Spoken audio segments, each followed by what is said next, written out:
Hello বন্ধুরা, নিশ্চয় তোমরা খুব ভালো আছো, ভালো থাকো আর আমার ভিডিও দেখতে থাকো। আগের পর্বে আমি দেখিয়েছি কি করে আমরা সিঁড়ি থেকে এসছি ঔরঙ্গাবাদে আসার পর আমরা ঘিসমেশ্বর মহাদেবকে দর্শন করেছি। সেই ভিডিওটা আগের পর্বে রয়েছে, যদি না দেখে থাকো আই লিঙ্কে দিয়ে দেবো, একবার দেখে নেওয়ার অনুরোধ রইল। এই পর্বে রয়েছে অসাধারণ একটি ভাস্কর্য, যে ভাস্কর্যের মধ্যে রয়েছে অনেক অনেক রহস্য, তার সঙ্গেও রয়েছে একটি ভালোবাসার নিদর্শন আর একটি মন্দির। তা চলো শুরু করি এই ভিডিও।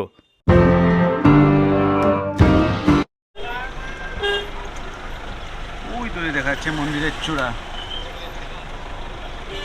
ওই এখন আমাদের সিদ্ধান্ত হলো এই যে আমরা আগে ইলোরা গুহা দেখবো, তারপরে আসবে এখানে।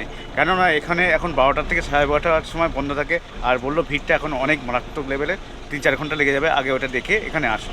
তাই করছি আপাতত, আগে যাচ্ছি ইলোরা গুহা দেখতে, তারপরে এসে এখানে দর্শন করবো। ঔরঙ্গাবাদ থেকে প্রায় 30 কিলোমিটার দূরে অবস্থিত এই ইলোরা গুহা। এই কেভ খোলা থাকে সকাল 6টা থেকে সন্ধ্যে 6টা পর্যন্ত এবং সম্পূর্ণ বন্ধ থাকে মঙ্গলবার।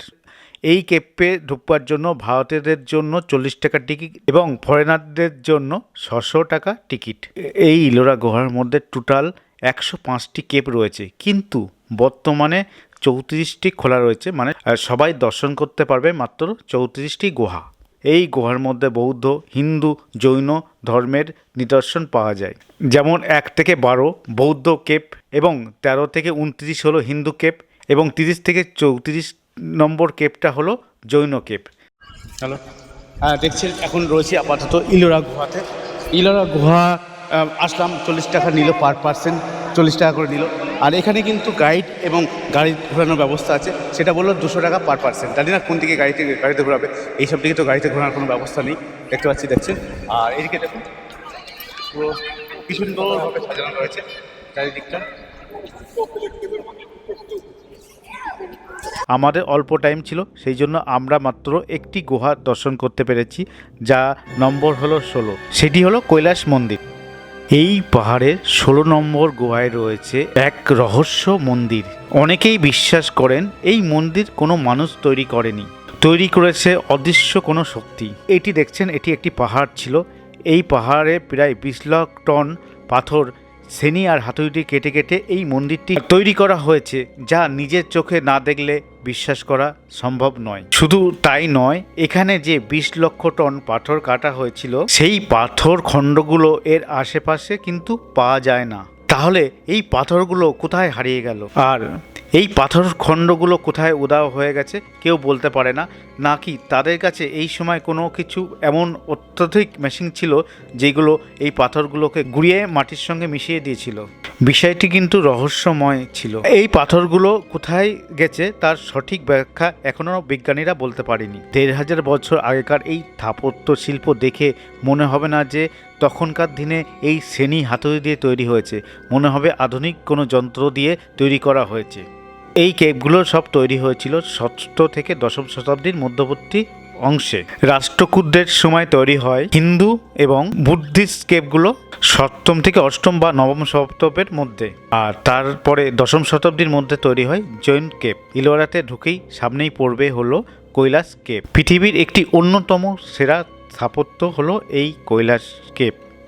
এটি পৃথিবীর একটি অন্যতম সেরা স্থাপত্য মন্দির। আধুনিক যুগের ইঞ্জিনিয়ারদের হারিয়ে দেয় এই কীর্তি। রাষ্ট্রকূট রাজা কৃষ্ণ ওয়ান এই কৈলাস টেম্পলটি তৈরি করেছিলেন। একটি মাত্র বিশালাকৃতি পাথরকে ছেনি এবং হাতুড়ির সাহায্যে কেটে কেটে এই মন্দিরটি তৈরি করা হয়। 8ম শতাব্দীর এই স্থাপত্য বাগরুদ্ধ করে আধুনিক যুগের মানুষদের। আধুনিক যন্ত্রপাতি ছাড়া শুধু ছেনি আর হাতুড়ির সাহায্যে 8ম শতাব্দীর শিল্পীদের দ্বারা তৈরি করা এই কাজ অতি আশ্চর্য বললেও কম বলা হবে। এই মন্দির তৈরি করতে কত সময় লেগেছিল তা নিয়ে কিন্তু ঐতিহাসিকদের মধ্যে মতান্তর রয়েছে। কারো কারো মতে 6 পুরুষ ধরে 200 বছরে তৈরি করা হয়েছিল এই মন্দির। আবার কেউ কেউ মনে করে মাত্র 18 বছরে সম্পূর্ণ হয়েছিল এই মন্দির। তবে মন্দির তৈরি করার সময় প্রায় 2 লক্ষ টন পাথর কিন্তু বেরিয়েছিল। সেই সব পাথরের টুকরো কোথায় এবং কিভাবে সরানো হয়েছিল তা কিন্তু আজও রহস্যজনক। আপনারা ভাবতে পারছেন কি অসাধারণ এই শিল্পকার্য, এই স্থাপত্য তৈরি করেছিল আমাদের কোনো পূর্বপুরুষরা।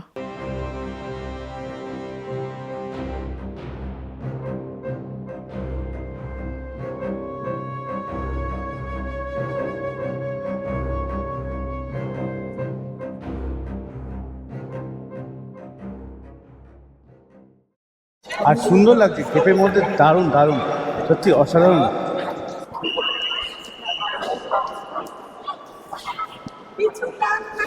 এই ছবিটা দেখেছেন 20 টাকা, আর এটা কিছু মিল পাচ্ছেন এটার সঙ্গে? এটা ঠিক এখান থেকে ছবিটা নেওয়া হয়েছে, এই এটা, এটার সঙ্গে এটা।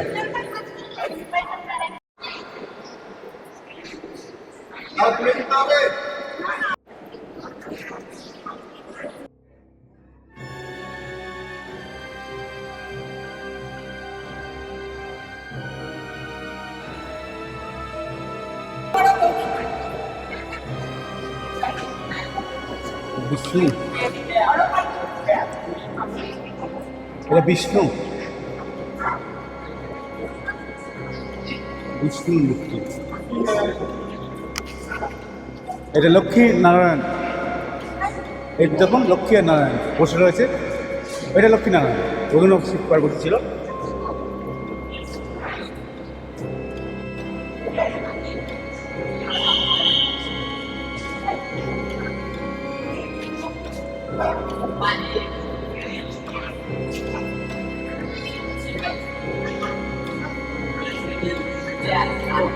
নিজের সঙ্গে দেখো,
এর ওপরে কিন্তু উঠা যায়, উঠবো আমরা।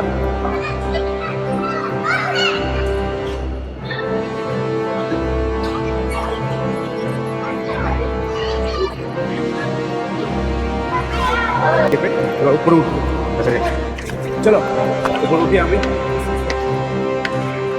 চলো চলো চলো উপরে।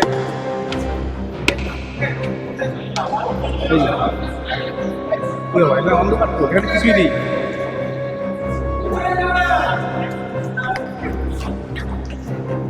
পুরো অন্ধকার, অন্ধকারের মধ্যে কি আছে জানি না।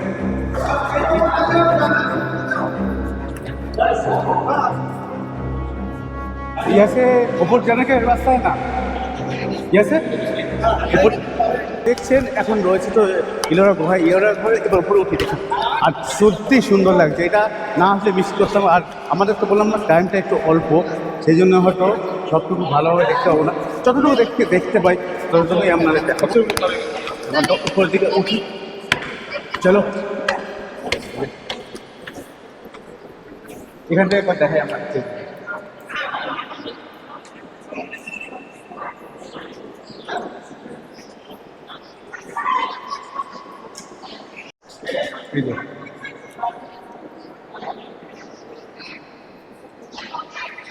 এগুলো সব ভেঙে গেছে, বুঝতে তো, সব ভেঙে গেছে।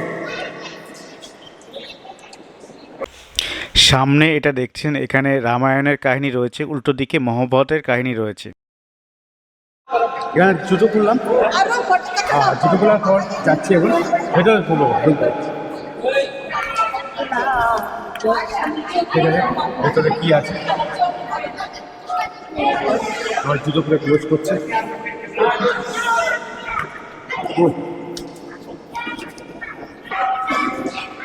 পুরো অন্ধকার, পুরোপুরি অন্ধকার।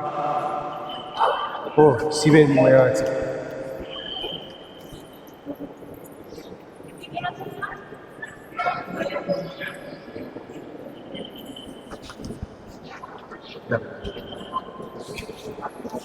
দেখাই যাচ্ছে না আমরা বলে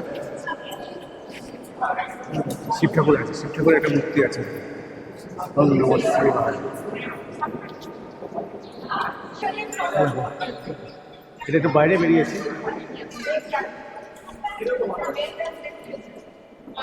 ব্যাট আমি জলদি ব্যাট। ও কত সুন্দর লাগছে,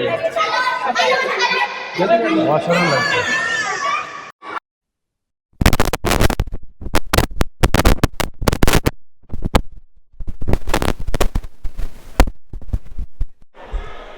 দেখুন খুব সুন্দর, এটা প্রদক্ষিণ করছি কিন্তু মধ্যে শিব ঠাকুর রয়েছে, সেই শিবের মূর্তিকে আমরা প্রদক্ষিণ করছি এর মাধ্যমে এরকমভাবে। আর সবাই তো ছবি তুলছে এরকম, এই জায়গাটা খুব ভালো লাগছে, ছবি তুলতে কিন্তু খুব সুন্দর লাগছে, ঠিক আছে। এইভাবে আমরা প্রদক্ষিণ করছি কিন্তু এই জায়গাটা খুব সুন্দর হবে।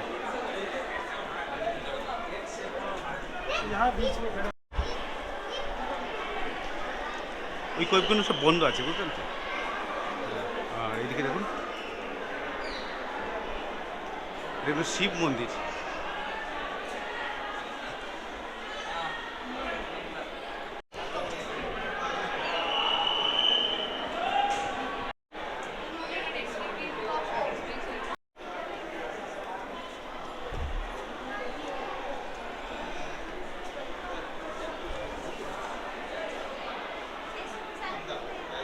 গোয়া শেষ করলাম মোটামুটি একদিনের পুরো লাগে ইলোরা গোয়া, 1 ঘন্টা শেষ করার মতো নয়।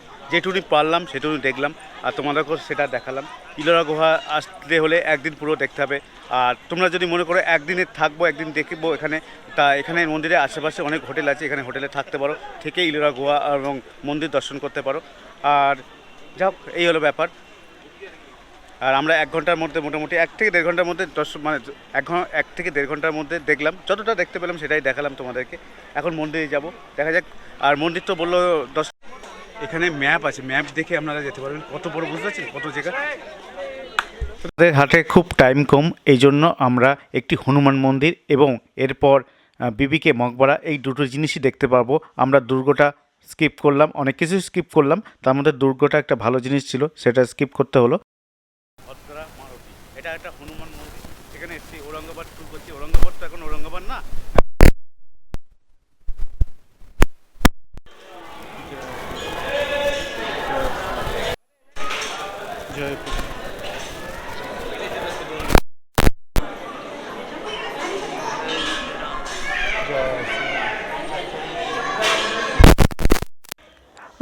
আমরা হনুমান মন্দির দর্শন করলাম। হনুমান মন্দির দর্শন করার পর পিছনে রয়েছে, যেমন আমরা দেখেছিলাম শনি সিংনাপুর, এখানেও তেমনই রয়েছে। এখানেও কিন্তু তেল ঢালার ব্যবস্থা রয়েছে, সর্ষের তেল ঢালার ব্যবস্থা রয়েছে। হনুমানের কাণ্ড কারখানা দেখো, এখানে কত বাচ্চা আছে, হনুমান, কত হনুমান আছে।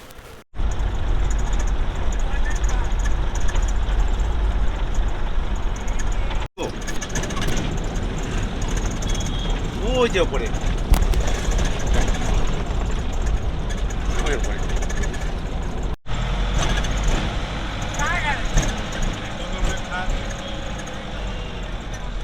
স্কিপ করলাম, দেখলাম না সময়ের অভাবের জন্য। সামনেই ডান দিকে হলো দৌলতাবাদ ফোর্ট। এই স্কোয়ার, আর এই স্কুলে পড়েছিলেন তিনি, ইউনিভার্সিটি তাই তো, বিশ্ববিদ্যালয়। ও দৌলতাবাদ দেখতে পেলাম না, কারণ টাইম হয়ে গেছে আমাদের তো। টাইম 8টায় ট্রেন, দেখো এখন কটা বাজে, এখন প্রায় 6টা বাজে। যাক, বিবিকে মকবরাটা একটু দেখে নিই। আর এখানে তাড়াতাড়ি হয়ে যেত, ওখানে তো তাতে অনেক দেরি লাগতো। দেখ এখানে খুব আধ ঘন্টার মধ্যে, 8 ঘন্টা টাইম নিচ্ছি, 8 ঘন্টার মধ্যে দেখে তাড়াতাড়ি চলে আসবো, ঠিক আছে। এই সামনেই বিবিকা মকবরা। আর এখানে টিকিট আছে, কি টিকিট আছে সেটা জানাচ্ছি তোমাদের ওখানে গিয়ে। টিকিট কাটবো, এখান থেকেও কাটতে পারেন, এই যে কিউআর কোড দিয়ে। পার পার্সেন কিন্তু এখানে মাত্র 25 টাকা করে টিকিট কেটে নিয়েছি। এখন ভেতরে যাব। আর এখানে কিউআর কোডের মাধ্যমে টিকিট কাটা যায়, একটু প্রবলেম হচ্ছিলো, দেখলাম, আমি চেষ্টা করলাম। অনেক কিছু সমস্যা, টিকিট কাউন্টারে ভিড় নেই, নাম লিখতে হবে, দেখলাম কোনো কিছু লিখতে হবে দেখলাম, তার থেকে যেখান থেকে ক্যাব নিয়ে নিলাম, টিকিট পেয়ে গেছি। 25 টাকা টিকিট কেটে চলে এসেছি। এখন যাচ্ছি বিবিকে মকবরা মানে দেখতে যাব সামনে, চলো তোমাদেরকে দেখাই।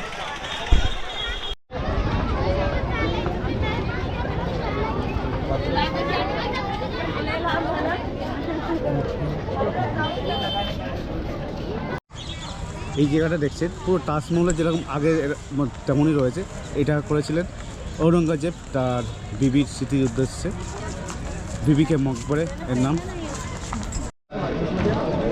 দেখছেন চলে এসেছি সেই বিবিকে মকবরে, অনেকটা তাজমহলের মতন দেখতে, কিন্তু তাজমহলের মতন নয়। জাস্ট দেখুন কত সুন্দর লাগছে এই জায়গাটা। এখানে ফাউন্টেন আছে আর সামনে দেখছেন খুব সুন্দর।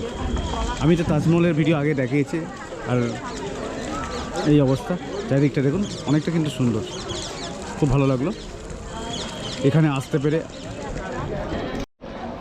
আজের দিনে কিন্তু প্রচুর লোক হয়েছে, আর এটা কিন্তু মনে হচ্ছে মানে খুব যত্ন করা হয় না, যত্নের অভাব রয়েছে মনে হচ্ছে দেখে।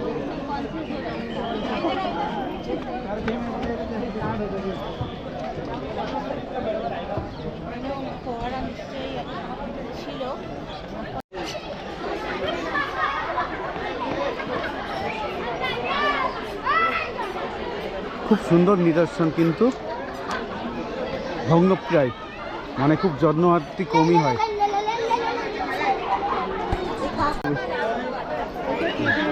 হ্যাঁ ভিড় কি সব বাচ্চা, স্কুলের বাচ্চা। চলে এসছি মকবরের সামনে, পুরো একদম উপরে উঠে গেছি। আর এই দিকটা এরম লাগছে, এটা কিন্তু অনেকটা তাজমহলের মতন দেখতে, বললাম না, কিন্তু তাজমহল নয়।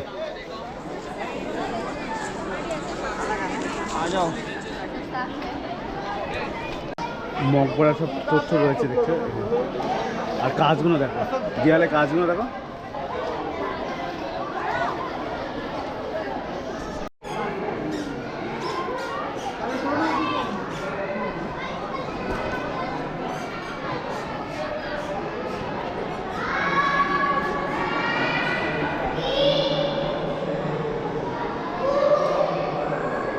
সাহিত্য আছে।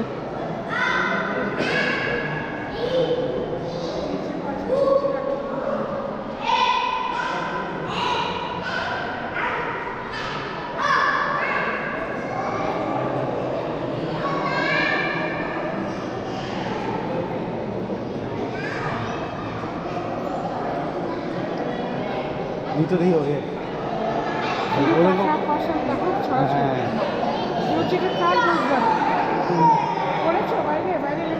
না না। হ্যাঁ হ্যাঁ দেখো, দেখুন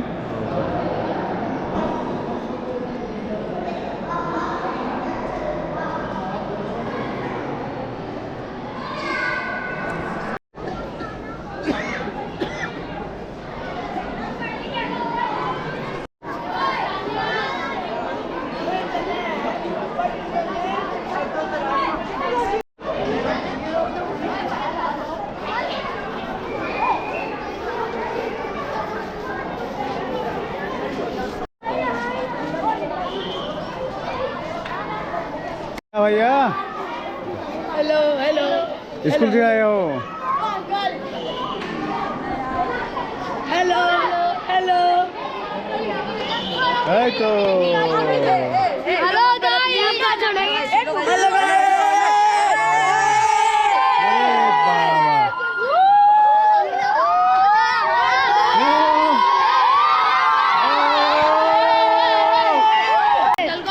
जलगांव। ओ जलगांव से आए हो, कौन से क्लास में पढ़ते हो? 8 स्टैंडर्ड। अरे बाबा, এইখানে একটা ছবি তুলবো।